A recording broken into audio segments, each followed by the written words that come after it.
Earnhardt Jr., driver of the number 88 National Guard Mountain Dew Chevrolet. You sit third in points. You clinched a spot in the chase this past weekend. Talk a little bit about coming into Atlanta. Yeah, it's a fun track. Enjoyed coming here for a really long time, and just kind of looking forward to a little bit different surface, and like Jimmy was talking about, how kind of wore out this place is and how the tires go away real fast. It's definitely a different style of racing and something we do less and less of, and I think it's definitely welcome by most of the drivers out there, and it's a lot of fun. So just looking forward to that, and hopefully getting the car today, and the car is comfortable, and we got good speed, and we'll see how it goes. All right, we'll go ahead and start with questioning. We'll start with Ed, Jeff, Tom, and then Bob. Ed Hinton, ESPN.com. Dale, two parts. One about you. In '04, you came here and were running really well on this racetrack. Took kind of an aggressive chance to try to take charge of the chase, and ended up wrecking out of it. Part one is this a place where you can put together a combination like that again? Do you feel like you can come in here and get a handle on this place again like you did that time? And then I'll wait to ask this second. Yeah, no, I always enjoy coming here because I feel like I can run really good. My results are up and down, but I always feel like I've never really come here and just been frustrated. I've always seemed like I've had pretty good cars and been had good speed pretty much every time.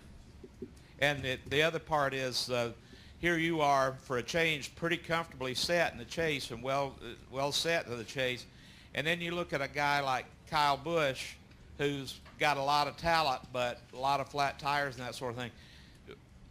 You've been there hanging by a thread or struggling to make a chase. Can you sympathize with a guy like that, or is that just kind of tough luck? It is what it is for him. I can definitely know what it's like to be close, be just inside the bubble, with a couple strong guys behind you trying to get in or trying to get yourself in, having to outrun some fast guys. I mean, I definitely that's a tough situation, but you just got to show up and you run your best. If you feel like you put your best, I know that everybody that's in, everybody that's kind of right around that bubble, they know that if they put their best up there, they're gonna make it. That's all you can do is try to show up and do that. It is a lot nicer to be locked in and just kind of run these next two races and have fun doing it, and then try to learn some things while you can, as opposed to you're just sweating it all the way out to the end of the race at Richmond. That's tough. All right, we'll go to Jeff Gluck. Jeff Gluck from SBNation.com. When stuff like that happens last week with Tony and Matt with the helmet throw and all that stuff, do you get entertained as a driver as fans would, or since you're not involved in the situation, or is that something you see and you're just like, nah, I don't want to get, I don't want to enjoy that in case it's ever me in the same situation. You know what I'm saying? Sure. I think you do get entertained. What's funny to the majority is going to be funny to a race car driver. Especially if you've had a history with either one of the guys involved in the deal, it definitely makes it a little more personal. So, it could be even. It doesn't have to be anything as extreme as that. I mean, we don't seek out, but we run across each other's quotes and you see things that happen in the Nationwide Series or the Truck Series, and yeah, we it's just as entertaining to me as it is to you or anybody else. Hi, Dale. Tom Jensen, SpeedTV.com. 2 races left in the chase. Size up chances for your own team, and who do you think the toughest guys once the chase starts are going to be? Well, these are 2 good tracks coming up for me. We're just, like I said, we've been working and putting ourselves through so much trying to get to this place we're in that I think we're going to just enjoy these next 2 weeks and just run hard, and they're almost like a non-points race for us. So we really get to kind of immerse ourselves in the competition of the race itself and just have some fun with no true repercussions. And I think the guys in the the guys with the guys that are favorites in the chase are the guys that have won championships, the guys that know how to do it. When you win a championship, it puts so much more confidence in yourself that you know how to do it. You know what it takes. You know the pace and the what you're going through, and I think it gives you an edge. I think it gives like Tony Stewart and Jimmy and those guys. I think that gives them an edge, having done it and having know they can do it. They're with a team that's capable of doing it. So I mean, you got to put those guys at the top of the list. I'm sure. All right, we'll go to Bob and then Marty. Bob Hocker, Sporting News. Are you convinced that it was a cut that caused you to crash on Wednesday, and how hard was it? And do you have any concerns? I don't have any concerns. It was really, really hard. Not a lot of fun, but and I don't really know exactly what happened to the tire.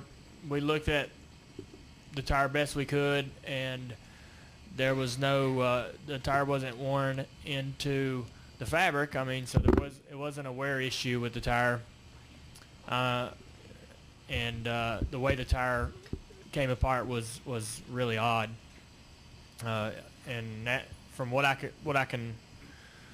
was told at the racetrack, looking at the tire with the guys, it seemed, from what I could tell, to be a real odd occurrence, not something that was easy to explain. So I hope Goodyear, I feel confident Goodyear's gonna bring a good tire there, and I don't have any worries about that particular race at Kansas, or having any tire troubles or anything like that. And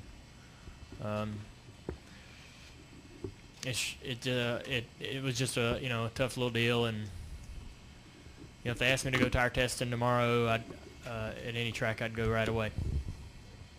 All right, go ahead, Marty. Marty Smith, ESPN. Dale, similar to what Jeff was talking about. 1979, Cale and Donnie got in a fight, right? Blew NASCAR up, sent it right into the mainstream. That hasn't waned. The fans still love it. Why do you think that raw emotion resonates so much with the fan base? Well, because I'm sure everybody watching a race has somebody's neck they like to wring. That's kind of a way for them to, that's a way for they live vicariously through that emotion in some way. And there's probably a coworker or two they wouldn't mind, running their fist into his face. So I know, it's probably more likely than you imagine. But so I assume that they live vicariously through the, when you see, I do, when I watch football, I'm the same way. When I see what the players do on the field, I kind of, I get into the emotional side of it when somebody's upset, or somebody, a player gets real physical and plays really hard. I mean, that's what you like to see, and I think the fans really enjoy seeing that out of the drivers. Especially, we're inside the cars, and we're limited to our physical emotions and physical body language driving the car. But when we get out and do things such as Tony did, it really, the fans really connect to that. They really connect to that emotion, and the driving down the road, somebody cuts you off on the highway. I mean, you'd love to shoot them a bird or something. So, and maybe you do, maybe you do. Okay, we'll go to Melinda, and then the gentleman behind you. Melinda Adams, ESPN. Just wondering what links you will go to help, your two other teammates get into the chase. I'll do whatever I can to help them. Whatever. I don't know really what kind of examples I can give you, but whatever I can do to help them, in good taste, to help them make the chase. I believe in being for the company first. I think that when I learned working at DEI that, you know, for the company to succeed, everybody had to be company first, and then worry about individualism and one team versus another team inside the company. That all came secondary to the company itself. And so, you know, if whatever can help the company, I'm all for that. And all 4 cars being in the chase would definitely be a great thing. Great, go ahead. David Close from CNN. The chase itself provides all certain kinds of challenges, one of which is Talladega. How much of a wild card race is that? Yeah, that's all it is, really. It's a lottery. Everybody's cars are the same. You know, there's no way to really set yourself apart from anybody else mechanically. And it just comes down to, you know, the drivers, you know, making the right moves at the right time, and just kind of making, maybe you don't know what you're doing, but you just end up in the right place at the right time. But it's tough. You know, it's not quite the way it used to be, but you know, where you had guys that had faster cars, and those guys were the ones to beat. But you know, it's really a bit of a chess match. You know, really just kind of outsmarting the next guy, or partnering up with the right person at the right time. We learned a lot this year watching Matt and Biffle, and I think you know, everybody's kind of learning more and more with this package that we have. And the races are a little bit different every time. All right, we're going to go Claire, Al, Jim Utter, and end with Brian Nelson. Go ahead, Claire. Claire B. Lang, Sirius XM NASCAR Radio. Apparently there's a large amount of compelling data over at Junior Motorsports that Mike Davis has compiled about you, and whether you perform better with or without a beard, with a haircut, when Mr. H is at the track, when the Redskins are playing and win, Yep. Presidential election. Have you seen that data and gotten a look at it? I watched the 360 because Mike sent me an email because he wanted me to see it, so I didn't get bombarded. But you know, they come up with a lot of good ideas, and they're always, I think they do a really good job of what they're given to work with. You believe it? Oh well, no, not really. I don't believe in it, that kind of stuff. All right, go ahead, Al. Dale L. Pearson Motor Week. A couple of weeks ago, Tony said that he thought the media should back off Danica, give her some room. There's too much pressure. But NASCAR keeps bringing her in every weekend. Have you ever gone to NASCAR, or has she ever asked you to ask them to give her a weekend or two off, that if they don't parade her in here, we're not going to go talking to her necessarily, Yeah. and she'll have a little bit of a break? Yeah, I didn't know that was the kind of, you know, I didn't know that she's brought in here every week, really. Yeah, I had no idea that was going on, or she's never mentioned it to me, never complained about it. She's been, from what I've seen, she's been a complete professional about it. She understands the situation she's in. She understands that it's unique, and I think she just, you know, she has no problem making herself available, and I haven't, you know, I think you guys have, you know, for the most part handled her with, you know, kid gloves. I think you've, you know, I didn't think that, you know, the media has been that tough. So, you know, it's an interesting, compelling story, especially the closer she gets to going into the Cup Series, and everybody anticipating that entire process. So I think that I'm not at all surprised by any of it, and I don't think she is either. I don't think she's bothered by it either. I think that she understands the situation, and she's a real professional about it. All right, Jim, and then ending with Brian. Go ahead. Jim Utter, Shaw Observer. Alluding back to a question Ed asked you earlier, kind of referencing that your 2 years that you came closest to having the best chance at the championship, 2003 and 04, were with DEI. I was wondering if there was anything that you recall from these seasons about what you got out of the cars, or what you felt with the organization that compares at all to how you feel today with your team at Hendrick Motorsports. Is it different? Is it similar in some fashions? Anything going in, like how you're heading into the chase? Yeah, it's different. I think that our cars are more competitive. I think this is a better opportunity for me to win the championship this year over those 2 years. I recall in 04, I didn't realize that I had a shot at winning the title until I had lost it. You know, I didn't realize just how good an opportunity I had until it was too late. And we wrecked here, and then we broke the rear end gear at Martinsville, and once we got to, probably about, once we got about a week from Homestead, I was thinking, wow, I really let that opportunity slip right through my hands. So I don't know what we could have done about the rear end gear, but the rate, I definitely second guessed what happened. I definitely second guessed what happened here and what I could have done differently to finish the race and not lost all them points. But yeah, I don't think I was as smart in understanding what my situation and opportunities were at that point in my career. And like I said, I don't think I realized what opportunity I had at winning the championship till it was too late. And now I think I'm better suited mentally to put together 10 good races behind the wheel and not make any mistakes and maximize our chances to get the most points we can every week.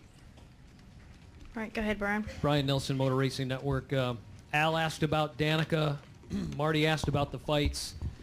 But what's different about NASCAR is that unlike other sports where people grow up playing baseball or football or basketball, the average fan may not know much about motorsports other than the personalities. And so NASCAR is a personality-driven sport. How does that weigh on you as a competitor that the fans are engaging you as a personality first and foremost? Yeah, I don't think that we even think about that or consider that, or I know that what made the sport popular when I was young were the colorful drivers, how Bobby Allison was different from Darrell, or how Darrell was different from Dad. And that's what was interesting to me, was knowing them people driving the cars and knowing how they're, one guy was more brash or more boastful, and then you had one guy that was quiet and humble. Knowing those kind of dynamics before they get in there and race, that really made it interesting, more so than just seeing cars go and looking at numbers and sponsors. So I know that and I think we all realize that that's kind of our bread and butter when it comes to the fan base. That so I think when we make ourselves available and put ourselves out there, commercials and whatever they want us to do, and trying to be trying to be as open as we can be, and let the fans decide who they like the best. But I don't think we really think about it that much. Really don't get that deep into the discussion about it. You just go about your business. I try to just be myself and let chips fall where they may. All right. Thank you, Dale. All right.